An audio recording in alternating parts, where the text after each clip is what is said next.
Welcome to the Posture Strength and Mobility Podcast. I'm Isaac Osborne, and I'm here to share with you tips, tricks, hacks, interesting musings, and much more in short, digestible episodes. To learn more about how you can improve your posture strength and mobility, check out the show notes for links. Onward with the show. Welcome to episode 20, elbow and wrist pain. In this episode, I'm going to go over the most common shoulder positions with elbow and wrist pain. Also, I have some corrective strategies for you on how to deal with this. What we want to think about when there's elbow and wrist pain is, in particular, we want to think about these three joints. We have the wrist joint, the elbow joint, and the shoulder joint, and how all three of these joints are relating to each other. Rounded shoulders are probably the majority of the time that you have elbow and wrist pain. And there's two types of positions that you can have rounded shoulders in. A rounded shoulder, you can have a flexed spine. So if I flex my spine this way, and then you have a rounded shoulder here, the shoulder blade comes off the back and forward more onto the front. Now, watch what happens. I'm going to keep my shoulders in the same position. However, what I'm going to do is I'm going to push my rib cage forward like this, and my shoulder is still rounded in this position. I didn't take my shoulder up and back. And you can have a rib cage being pushed forward and still have a rounded shoulder. In fact, a lot of people that have this type of position, which I call the hyperextended spine, because you're actually pushing the rib cage forward, and what you're doing is you're not extending the ribs properly. You're getting a hyperextension here at T12, L1, L2, and possibly even T11. So you're hyperextending your spine like this, and what happens is the pecs really drive down and you get that round in here, and all this tissue gets really, really short. The clavicle even rounds forward and gets pulled down on top of the rib cage. This can be exacerbated by if you're pushing forward and you're really tightening and pulling your ribs in here in the front in the rib cage and getting a lot of ab contraction. So you get this pulling down the rib cage with the pushing forward at the same time. All these muscles get really, really tight. So you can have a rounded shoulder in this position or in this hyperflexed position of the rib cage. Either one, shoulder is rounded. A good way to tell is if the shoulder position, if there's a lot of distance between the spinous processes of the vertebra and the shoulder blade itself. Now, of course, you can have this position as well, where you're really pinching the shoulder blades back. And yes, this area isn't as tight, but it's definitely tight. But either one, what you'll typically see with elbow and wrist pain is a lot of internal rotation in this bone here, the humerus.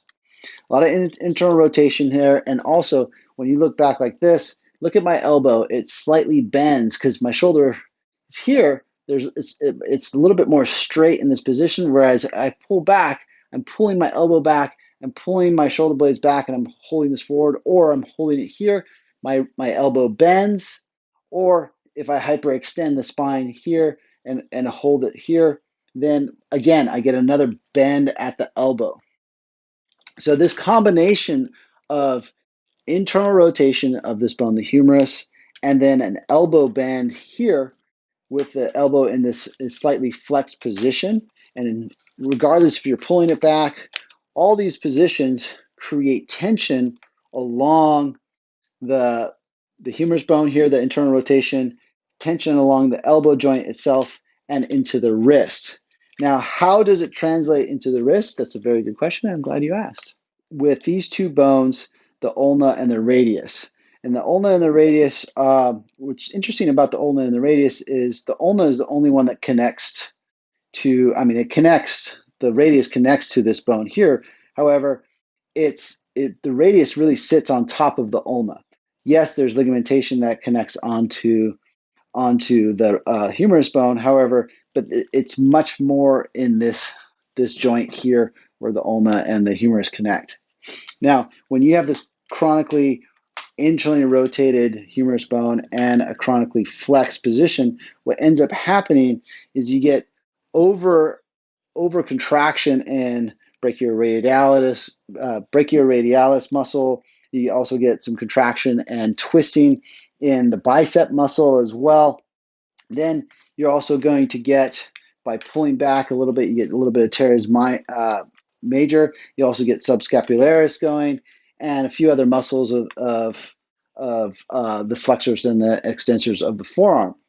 Now, what can happen is the radius bone can actually, because part of the tendon of the bicep connects to the radius, and when that bone pulls up, it actually compresses into the ulna. So it can compress into the ulnar bone right here. So a lot of times that happens. Once that internal rotation is there and people are placing their hand here, you can see if I twist this, it folds more. Like for instance, if I go with the palm up here, the spacing between these two bones is a lot narrow compared to the spacing there compared to there, right? So I have a bigger spacing with the wrist joint and the ulna spaced like this, as opposed to like this. So if it's being pulled out this way and pulled up and flexed at the same time, there's a lot of pressure going on in the elbow joint. And then what happens at that point, then you get more of a compression in these two bones, the radius and the ulna at the lower ends, and it compresses the wrist, and then you'll get a torquing of the wrist like so, where it throws off the wrist joint. You'll see a lot of times with people, this bone here, the ulna, when they have a lot of tension in the wrist or it's really torqued in the arm, that bone will pop up more right here. So right at the wrist, that bone pops up even more when someone's dealing with carpal tunnel syndrome, thoracic outlet syndrome, or wrist pain or elbow pain. It gets really torqued in the radius and ulna by having this rounding, and then the shift of the humerus bone coming back, and then these two bones getting torqued and twisted, then affecting the wrist. So it's bump, bump, bump, chain reaction all the way down. Now, the other thing that can happen is in that when that's in that flex position, I can shear this joint back and forth. This is its normal range of motion like this, right? That's how that joint should work, like so. But every joint has a shearing aspect to it. And what happens a lot of time with that rounding forward position, as someone rounds their forward here, like the shoulder forward here, either hyperextended rib cage or hyperflexed rib cage, what happens is that the elbow bend tends to create this shearing of their elbow in this direction. It shears out to the side. There should be play in the elbow joint. Not a lot of play, but there should be some play in there. So I'll check someone's elbow when I'm working on somebody and doing some body work on them, and I'll check the difference between how their elbow translates back and forth. And every time I see someone with wrist pain or wrist issues and compression issues or elbow issues, there's not that much play in the elbow joint going basically towards the midline of the body. If the palm was up, then and the arm is in this position, there's not a huge amount of play coming back. Even if the palm isn't up and you work with that ulna to figure out that translation in there, there's not much. So restoring that type of translation in that area, you can work with triceps and stuff back here in the back of the arm to help restore that, and we're going to do a little bit of that in here in a little bit. However, the main thing is really getting the rib cage position, the shoulder position, and the elbow positions all lining up so that the arm basically just hangs. You want the arm to hang from the shoulder. You want the shoulder should basically hang off the rib cage. The more that's happening, the more the elbow is going to open up. These muscles are going to relax. There's less compression on the joint itself. Can pelvic position, the pelvis down here, influence what's going on in the arm and wrist and elbow position? And absolutely it can. One of the direct relationships of pelvic position that can affect the shoulder and the humerus position is the lat muscle. And if I take my pelvis and I rotate my pelvis in this direction or this direction, it changes how the this large muscle, the lat, comes up and attaches to the humerus bone. And depending on what the shoulder position, it's going to mess with how the humerus bone is going into the socket of the shoulder joint. So it can definitely pull down on the humerus bone and slightly dislocate it, internally rotate it, and if it's pulling down, then it's going to affect this whole chain reaction down the line. Now, pelvic rotation is a factor that you have to look at when doing work with the shoulder to get the shoulder in the right position and also get the arm into the right position. And this is why I have my online program where I can take you through corrective exercises that are more aligned to what's going on in your body. I get this all the time. People ask me, oh, how do I do this? How do I do this? It's progressive sequences that allow you to change pelvic rotation, change rib cage rotation, change the shoulder stability mechanics. And there's a lot of exercises that do this all in one in shorter sequences. And this is what I have in my online programs. You can send me photos of yourself and some video of yourself, and then I can basically suggest certain videos to do. That's how my online program works with my corrective exercise posture stability program. Also, we have integrated protocols for this as well. Okay, so I'm going to show you now a couple things that you can do in the meantime to release this shoulder tension and release this rounding of the shoulders so that you can potentially get some relief in the elbow or the wrist joints themselves. Here's a corrective exercise that is good for reducing the internal rotation of the humerus bone, lengthening your lats, and opening up your upper spine just a little bit. Okay, so what you're going to do, you need a chair. You're going to kneel in front of a chair like this. You're going to place your elbows on the chair and then rest your forehead on the chair like this. Now, what will happen is if you bring your arms in this position and if you're close enough, your back is rounded. What you don't want is you don't want to really let the chest drop like this because then you won't lengthen the lats appropriately. So bring the knees close, get to this position. Now, this might be a really big stretch for some people, and some people it may not feel like there's too much going on. Now, what you're going to have to do here is I'm taking my elbow, both elbows at the same time, and I'm going to slide them on the chair towards the back of the chair. So what happens is my shoulders go up towards my ears. And when you do that, you can kind of tuck the tail and press your hips back towards your heels. And when you do that, you'll feel the lat stretch a little bit more, especially if your lats are really tight. Then what you do is you take your biceps and you isometrically contract your biceps while you're in this position. The biceps will naturally be an antagonist towards the lat. And if you contract those biceps and hold this position, you'll feel a pretty good stretch in the lats. And at the same time, what that's doing by having the hands in this position, if you try to separate your hands as you contract those biceps, then you're getting that external rotation to happen in both arms at the same time. So that's a great way to start opening up the shoulder and open up the clavicle, because when you're bringing your arm over your head and you're getting that elevation in the shoulder blade, you're also decompressing the clavicle, which is going to bring that rounding of the clavicle back and open up the arm for your shoulder to your whole arm to sit better in the shoulder joint.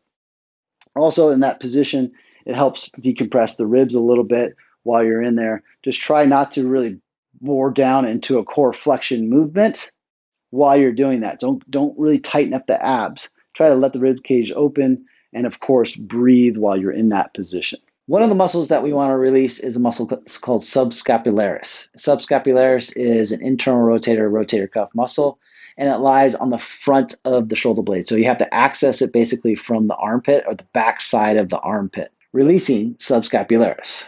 Hold the integrator in your right hand. Use the fork attachment. Turn it on to a low speed of like 1. Then what you're going to do is you're going to have your arm out to the side. Try to have it about a 90 degree. Don't have the arm up above. Have it about a 90 degrees out from the shoulder. Then what you want to do is you want to find the back side of the armpit here. Then you place, in this case, I'm actually going to turn the attachment so that it is facing that way. So if I hold it vertically, it's at a horizontal. Then I bring one side of it onto the inside of my armpit, on the back side of my armpit. Then I hold it there. And while I hold it there, I'm taking my left hand and then I'm bringing my left hand down, my palm down, touch the ground, and then my palm towards the ceiling, and then down towards the ground, and then up towards the ceiling. So I'm going back and forth in this motion. And what that's doing is that's slightly contracting the muscle, then opening the muscle. So if I'm just lightly holding that, the vibration and the drag from the attachment head is dragging the connective tissue back and forth as I rotate my palm down and then back up. You can also just hold it there and just relax. Don't press straight into the armpit. Just go down at an angle so you're kind of pressing more towards the floor. Doesn't have to be a lot of pressure. Let the vibration do its job. The vibration is going to help the muscle relax. And you can get movement into that area and into the connective tissue in the myofascia by bringing your palm down and then back up. Palm down and then back up again. The next spot that you would want to release is actually in the tricep. So what you're going to do is you're going to take your arm, bend your arm, and again, I'm going to release my left arm. I'm going to place my left hand, my fingers pointing up and touching the floor. Then, as I get in this space, I take that fork attachment and I run back behind the elbow on the humerus, up and down here. And look for spots that might be a little bit more sore than others. Go in and out, back and forth along the humerus, out to the outside, and then back in to the inner part of the arm here. You want to stay up high in this position to really get the lower portion of that muscle to release. Stay as close as you can to the elbow without, if you go too much on the elbow, it's gonna go onto the bone. Obviously avoid that. And just release this area like so. And that will help change that internal rotation in the arm, give you a little stretch in the tricep, and open up the elbow a little bit more. All right, that's today's episode. Let me know what you think in the comments, and I'll see you in the next episode. Thank you for joining me for this episode. If you liked it, please subscribe and leave a positive review so others may find it and get help too. Check out the show notes for links on how to win a mini integrator massage gun, posture strength and mobility classes that focus on corrective exercises, or self-myofascial release protocols for neck pain, back pain, knee pain, plantar fasciitis, and much more with my massage gun, the Integrator. Until next time, keep exploring your body and stay curious.